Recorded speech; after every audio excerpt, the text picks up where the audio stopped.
Salutations readers, welcome to or welcome back to my channel. My name is Nkechi and I'm going to be talking about my goals, plans, and TBR for 2026. It's that time of year, y'all, where we start planning, like really start actively making plans for the next year as far as what we want to read, what our hopefuls are, what are some TBRs we want to have for the next year, and I'm going to make it a little bit smaller this time around.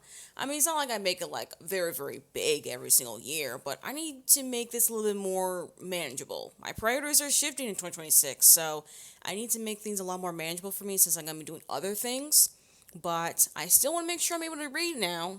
I will be linking down in the video description down below my most recent announcement video. That will be very important for the context as far as like what I plan to be reading in 2026. All right, let's start with the first section here, which is the general actual reading goals here. So I did like my reading goal of 2025 was to read down my physical TBR to like around 50%. I'm still on track actually to getting pretty close to 50%. I'm not quite there yet right now, but I do want to keep that energy for 2026 because I have found that it actually helps me to curate my physical TBR better, and also I just find that I have way more room on my shelf when I do that. So of course, I do see myself buying some more books, but I do plan to not buy as many books. I did not buy that many books in 2025, which is good. Y'all will know about that in my like reading review of 2025, but 2026 we need to keep that same energy here, all right? We can't be deviating from the plan. As far as reading series, I do plan on finishing reading 4 series. I think 2025 it was 5 series. I'm running it down to 4 because I find myself having a hard time finishing series. My next goal is to read 3 classics. I do own a few classics on my shelf, so I think that'll be somewhat easier to be able to accomplish. We'll see. My next goal here, though, is just for me to even get to read more nonfiction, but specifically, I really want to read 3 nonfiction works. I don't know. In 2025, I've only managed to read 2 books that are nonfiction, but they're poetry collections. And I really was hoping that 2025 would be the year that I read more nonfiction, but it's not the year, like, at all. So I'm hoping for 2026 to be that year. I really need it actually to be that year because I do actually have a list of nonfiction works I'm actually interested in reading. So it would be nice to be able to do that, you know? So I'm limited just to like 3. So give me like 1 nonfiction book every 4 months basically. And now last but not least, my final reading goal is to read 2 translated works. I actually have already managed to read 2 translated works in 2025, so I think I can keep that energy for 2026. I don't know what those books will be, but hey, I was surprised that I even read 2 translated works in 2 separate languages. And that's another thing, part of this goal as far as translated works. It's like I don't want them all to be the same language. I want them to be in different languages. That's the hope. I only have a few of these goals. I really am trying to limit it down, but I feel like these goals are manageable. I just need to like lock into them, you know, like I can achieve them. I just need to lock in. So I'm hopeful that in 2026 I'll be locking in. Anyways, that's just my goals. Let's quickly just get into some hopefuls as far as reading habits that I want to be able to keep track of and also uphold in 2026. But I know in 2025 I said I wanted to limit my obligation reads, so that's like, you know, library hosts, but specifically though ARCs. I definitely did not keep a hold of that in 2025. However, in 2026 I really need to hammer home on limiting any obligation reads. I do already have 4 ARCs actually for 2026, but I'm making sure that I've read and reviewed those arcs before I request any more. And even then, I need to request even less. Honestly, like I need to see less. Like the entire year, I better not request more than like 10 books. So I'm like, look, y'all, I need to be reviewing less new releases. I think I've reviewed and been reading way too many new releases, and I'm like, okay, I think it's affecting my reading in a negative way. It's also affecting the books I even want to prioritize reading, and we just need to slow it down, like for real, for real. So I already have 4. Let me just read those ones. I think those 4 could definitely last me at least of the first half of the year, I think, based on my priorities for the first few months of the year. And then my other reading habit I really want to focus on is just reading more backlisted titles. I have found that my reading has suffered because of the fact that I've been reading way more new releases. And a lot of the new releases I've been reading have either been ARCs or, you know, I've been able to access through my library, which I'm grateful for.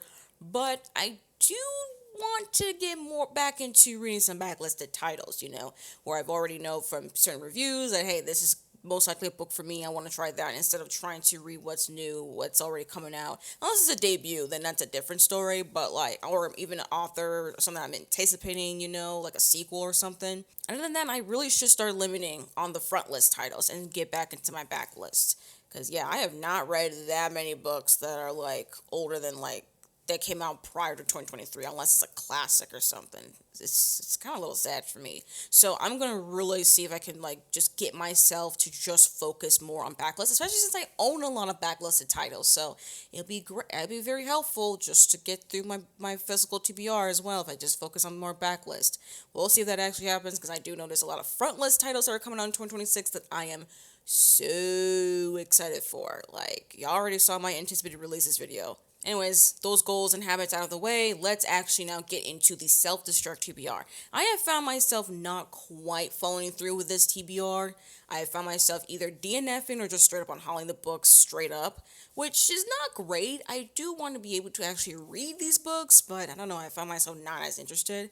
And I do have another pile of 6 of them like right over here, so let's just get through them a little bit quickly. They actually are not that far off as far as the genres, not gonna lie. The genres are very literary. But the very first one I have here is Emma by Jane Austen. This is a classic. I think it's like a classic literary romance or something. I don't know. It just follows Emma Woodhouse, who is a very headstrong young woman here who's really rich, and she likes to be a matchmaker. And her matchmaking plans have kind of gone awry at some point. I did watch the 2020 adaptation, and I really enjoyed that adaptation. So I was like, okay, let me actually like read the book now that I've seen the adaptation and really enjoyed it. So I'm here to at least read the book. We'll see what I think about it. This will be my 3rd novel by Jane Austen. As far as the classic's concerned, it's not super long. It is like over 400 pages and all, but I'm optimistic. Gotta at least give this a shot, right? Next up actually is another classic. It's more of a modern classic, but that is Notes of a Crocodile by Chu Miao-jin, translated by Bonnie Hu. So thankfully I do actually own a translated novel, so work through my translated fiction goal. But this is actually a book I got, I think, when I went to Jersey with my family, so New York and Jersey. All I know is that this takes place in post-martial law era of the late 1980s Taipei. It's a coming-of-age story of queer misfits discovering love, friendship, and artistic affinity while hardly studying at Taiwan's most prestigious university. Yep, that's pretty much it. That's all I really need to know. I heard good things about it, so I just want to give this one a shot. And speaking of DNFs, let's talk about There by Tommy Orange. This is actually a book that I soft DNF'd. Like, I did enjoy the writing style of it, I just wasn't in the mood for it, and it's not really long. It does have like a sequel of some sort. Sequel, quotation marks, Wandering Stars. And like, I don't know. I've been interested in Tommy Orange's writing for a while, so I want to give this one a shot. What was this one about? This is something about, I think there's like multiple characters here that are all traveling to Big Oakland Powwow or something. We have all these different characters. This is the book that I really wanted to read. I saw it DNF like a couple years ago, and I've been wanting to come back to it. I did not want to unhaul it, like at all, until I finished reading this, or at least try again. Now, a book that I kind of expect myself to end up DNFing and unhauling is Disorientation by Elaine Seicho. This is a literary satire of basically being a PhD student. Sound familiar? Because I do think Yellowface was Yellowface was compared to Disorientation because Disorientation came out first. Yep, there you go. So we follow a 29-year-old PhD student named Ingrid Yang, and she is desperate to finish her dissertation on the late canonical poet Xiao Wenshao and never read about Chinese things again. But after years of grueling research, all she has to show for her efforts are a junk food addiction and stomach pain.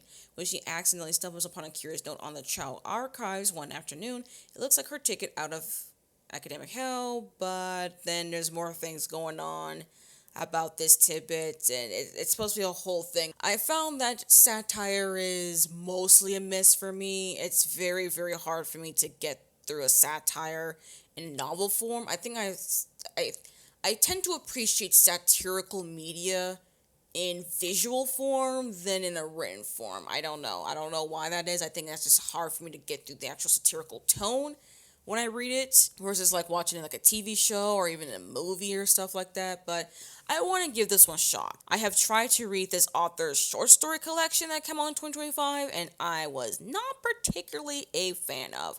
So that's a little bit unfortunate. But I'm here to at least give a try to their debut novel. Now, another book I have here that I also did DNF, but it was a soft DNF, and I still want to come back into, and that is Good Girl by Arya Aber. This is actually a debut novel for 2025, and I did actually purchase a physical copy through Pango, and I did soft DNF it. I quite wasn't really in the mood for it, for the tone of it. As you can tell with the title here, Good Girl, I don't quite remember what this was about. But it says here that it's an electric debut novel about the daughter of Afghan refugees in her year of self-discovery. Yes, this was a coming-of-age story. Don't know much else, honestly. I didn't get very far into it before I DNF'd it, but I did remember enjoying the writing style. So when it comes to literary fiction, if you give me a good enough writing style, I'm going to be there with the book all the way, even if it takes me forever and a day to finish it. So I did like the writing style, and I'm set to at least try this again in the future. Hopefully I'll get through it in 2026. If not, it's going to get on hold, which would be very unfortunate, but I'm actually really, really, really looking forward to coming back to this one. And last, but certainly not least, I do have A Dark and Drowning Tide by Alison Saft here. This is Alison Saft's adult debut that came out in, what was it, 2024? I think? Yeah, this was one of my most anticipated releases of 2024. And I haven't read it yet. I haven't even tried to read it yet. I don't know why. I've been kind of hesitant to get into A Dark and Drowning Tide for some reason. But hey, I'm here for sapphics, I'm here for lesbians, and I'm here for a fantasy novel. So I want to at least give this one a shot with Alison Saft as far as her adult debut. Alright, y'all. This is the stack of books and my next Self-Destruct TBR. We'll see if I actually end up reading any of these books or if they just end up, well, self-destructing before the end of 2026. Hopefully I actually have read one of them instead of just DNFing them. We shall see. I'm optimistic. I think I'll be able to get through Emma and like Notes of a Crocodile. I'm hopeful for Disorientation, There, and Good Girl. And we'll see about A Dark and Drowning Tide, but I'm going to remain optimistic with these books here. Couple of debuts, couple of classics, and these books aren't super long, so I feel like if I just lock in on a couple of them, I'll actually get through them. We shall see, though. I don't know. That's just up in the air, and now my arm's tired. So that's it as far as the Self-Destruct TBR. Let's actually now get into a different TBR, and that is the series TBR. I have definitely narrowed it down this year because in the past couple of years, I've put in series that were really long or have really long books, and we already know what that series is, and I'm not putting it on this list again. Not because of the fact that I don't want to read that series, but right now I'm not going to expect myself to even attempt to read the first book, okay? I'm letting it go. Look, I'll get to that series whenever I get to it. Maybe if I just put less pressure on myself, I'll eventually get to the series, reverse psychology, all that stuff. Anyways, I only have 5 series I want to quickly talk about here. One of them is the Ember Quartet by Sabah Tahir. This is a young adult fantasy quartet, and it does have a spin-off duology. I do know the first book in that spin-off duology is already out. The sequel to that one is not out yet. So I did want to read the first book, I think, An Ember in the Ashes in 2025. I did start it, but then I DNF'd it, mostly because of the fact I just wasn't in the mood for young adult fantasy at the time. So I do plan on coming back to it, okay? Mark my words, I'll come back to it. I already have the audiobook on hold again. I just was not in the mood for young adult fantasy. So whenever I am, I will pick it up. Because I do think it was interesting. Another series, though, I really do want to start, and actually I really should start. Actually, it's actually pretty high on my priorities, and that is the Magic of the Lost trilogy. Especially now that it's finally complete, I can actually just straight up marathon the entire series. I do have the ebook of The Unbroken on my Kobo, so I think that's one way for me to start reading this series. But I do also want to have physical copies of this trilogy. I also do have physical copies of this Sapphic trifecta, the Radiant Emperor duology, Burning Kingdoms trilogy. I already own the physical copy, so I need to have that for the Magic of the Lost trilogy. So this is pretty much high priority, not gonna lie. Another series, though, that I've been really looking forward also to starting is the Earthsea duology. You know, the one with Parable of the Sower, Parable of the Talents by Octavia E. Butler. I mean, I've heard really good things about Octavia E. Butler. I've heard great things about Parable of the Sower and Parable of the Talents, so why not read the duology? There's only 2 books. I also really wanted to try reading the Indian Lake trilogy by Stephen Graham Jones. I have read 1 book now by Stephen Graham Jones, and I've been wanting to read more from him. So I think this series, because I think it's the only series he's written, so I want to give this one a shot. I'm not really a fan, though, of slashers. That's not really my particular kind of horror, but I will give this a shot. Let me see if Jay Daniels could, like, grow on me as a character while I read the book, My Heart is a Chainsaw, and just give it a shot. And last but not least, I do want to retry the Broken Earth trilogy by N.K. Jemisin. I definitely did a disservice to this series, I think a couple years ago when I read the first book. Loved it. I loved the 5th season. I did not enjoy the Obelisk Gate, and then I DNF'd the Stone Sky. I felt like I kind of gave that series a disservice because of how much I straight up disliked the sequel. So I'm going to retry it. I do remember really loving the audiobooks, and I think I'm going to stick to the audiobooks. Maybe I can borrow the ebook or something, or a physical copy, because I love the 5th season so much. There's just no way I'm not going to, like, try to at least finish reading this trilogy. So we're going to retry it. It's basically going to be mostly a reread, just for me to even finish it. So, because I think I got about a third of the way through the Stone Sky. So yeah, this most of my time of reading this trilogy is going to be a reread, just to even finish it. So, I'm going to try it, get my foot into it, and then maybe have a better appreciation of that sequel. I'm hoping the sequel, because that's where things shifted in a way that I didn't expect, and I think that's why I gave the book the series as a disservice. So, we're gonna try this again, round 2, and yeah, also hopefully read more by N.K. Jemisin in the future as well. Anyway, that is it as far as series TBR. Let's get into some reading challenges, and this is definitely a major decrease from the past couple of years, because I will not have much time to actually focus in on much challenges, or even participate in many readathons, which is kind of disappointing, not gonna lie. So first up, I will still have my 6 Recs by 6 friends. I really appreciate having my 6 Recs by 6 friends in 2025. They were very, very helpful. But I do hope that some of y'all will give me some more recommendations, whether that's here in this video or whenever I put up the poll, the question box on my Instagram, which, you know, y'all can follow me on Instagram if y'all want to, because that's where I'm going to be asking for y'all's recommendations, because I'm going to want some recommendations now. I still be continue on my, like, the Reddit fantasy book bingo 2025 to 2026 board. I'm still going through that. I'm almost getting to blackout, y'all. I really, really want to black out the board this round. And then I think I see myself participating in the 2026-2027 board.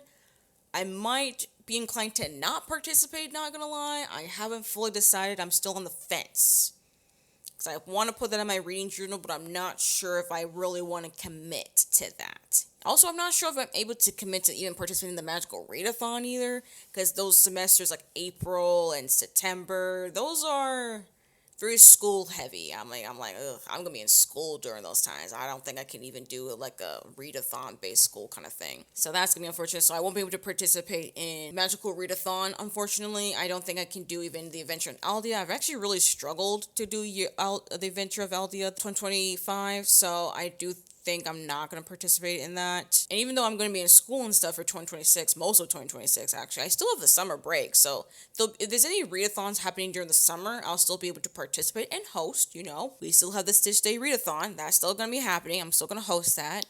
And then I still want to participate in the Terror Readathon, maybe July Noir, but unfortunately since they're in the same month, that's a lot for me to do. So if I can't do the Terror Readathon, hopefully I can do the July Noir. I don't know, it really depends. But mostly I'll be focusing on the Terror Readathon, and of course the FOMO Readathon. You know, y'all know I just participate based off of vibe. And there is this year-long readathon that I really want to participate in. It's called the Year of Goober. That's hosted by Jess from Jashi Corinne. That year-long challenge seems very, very enticing. I don't think she has posted her announcement for that reading challenge yet, as far as I'm recording. Now, if this video goes up and that video is live for y'all to watch, I will link that announcement video in the video description down below. But for right now, I don't really know quite all the prompts and stuff and how it's going to work. So I'll wait for that announcement video and then decide from there if I'm actually going to participate. But ideally, I want to participate in the Year of Goober. But that's as far as like reading challenges that I really want to participate. Now, I do have a couple resolutions. I don't have much actual channel changes. I've already talked about changes to the channel in my announcement when I talk about going back to school, and I'm going to be basically having a hiatus. My first resolution is just to get adjusted to college life and the course load. It's been a while since I've even been in an academic setting, let alone in a classroom, so I really am hoping just to get myself to quickly adjust to college life and the rigor and the coursework and the workload. So I want to make sure that I'm all focused for that and to get really adjusted to it as soon as possible. And if I'm not as adjusted as soon as I hope I was, make sure that I get support. My second resolution is to try out a new planning system. So this is my planner for 2026. Well, actually, it's not going to be for the whole entire year. This is an Archer and Olive traveler size notebook. Is the Majestic Skies design. This is my notebook that's going to last me for the half of 2026, so January to June. I have decided to go with a different planning system. Instead of going with like the general calendar system, I decided to try cyclic planning. I don't know how long I'm going to try this. I'm going to try for the first cycle, relatively a month. It's going to be most of the month of January. It is still like that last week of January that's not going to be within the first cycle and stuff. So I'm trying this out. Again, this is a type of planning system that Jess from Jessica Corinne uses. She has used this for years, and for once I'm actually going to try this out. I do not know if this is really a system that's going to work for me, but I want to try it out, and if it doesn't work, I can easily and very quickly actually change it. I want to give it at least the first cycle, the first quarter, so January through March, give or take. And the way that actually this planning system really works is that like you just split up the 52 weeks of the year into 4 quarters with 3 cycles and a reset week. So each cycle has exactly 4 weeks, 7 days, so 28 days every single cycle, and then you get 1 week at the end of the quarter as a reset week to plan out and to reset yourself for the next quarter.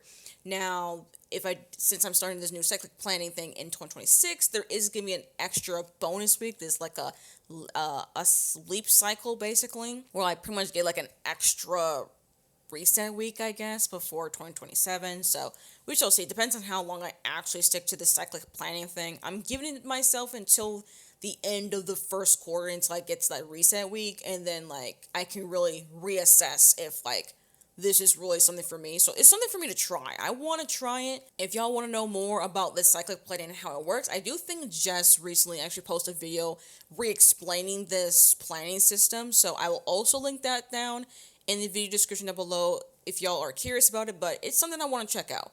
We'll see how it goes. I'll keep y'all posted if y'all are curious about that. Let me know in the comments if y'all actually are curious about this journey, because I would not mind giving y'all updates on how I use this planner. And then my third and final resolution is just to get better at taking care of my own body, just like having a set routine that makes me feel healthy.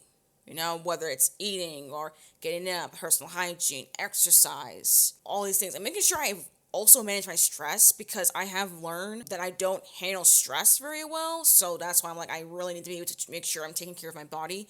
I need to be way more aware emotionally and mentally of my stress levels, so that if I do feel like I'm overwhelmed, that I'm quickly find help, get help through my community college's resources, whether it's mentally or maybe a physical thing, because they also have a fitness center. So like I need to make sure that I'm on point with my body, on point with my coursework, on point with just having a social life. Like I need to just get my life together, okay? Like being in college is like a whole new thing where you get to have a whole set routine and stuff. And I haven't had that since basically I dropped out. So, let alone even back when I was in high school. So, I need to get better at that. And I need to do that on my own, but in asking for help. So, I'm going to make sure that I'm taking care of my body, taking care of myself, and being way more aware of what I need help with and what's working. So, that's the idea. Those are my resolutions. And that is it as far as this year and planning my reading for 2026. Not a lot of actual like reading goals, not a lot things that I'm trying to check off here. It's just that I really want to make sure that I'm still allowing myself some time to read, but also allow my time to also focusing on schoolwork. If y'all are curious about all this information regarding the school stuff, please check out my previous video with the announcement. I will link the announcement actually in the video description down below if you do not know, because I will be taking a hiatus in 2026. All right, if you want to know how that's going to change things here on YouTube, it's all in the announcement video. All right, I put all the things in the video. As far as this video though, this video is done. Thank you all for watching. Like this video if you like it. Comment down below what are y'all's goals for 2026, reading wise or life wise. If you are comfortable sharing, you don't have to share if you don't want to. That is fine. And if you're new here, you like the vibe, and you do want to see more content. I know I said I'm going to go on a hiatus in 2026, but we still have live reading sprints. So if you're here for some reading sprints and just time to just interact with each other live, consider subscribing. Okay, there's still gonna be some amount of content coming out in 2026. Don't you worry. Now you made this far into the video. You're not sure what to say, but you want to leave me an emoji to let me know you're here. Leave me a notebook emoji of whatever color. There's like different notebooks. Just pick one of them. All right. Anyways, thank you again for watching this video, and I hope to see you all in my next one. Bye.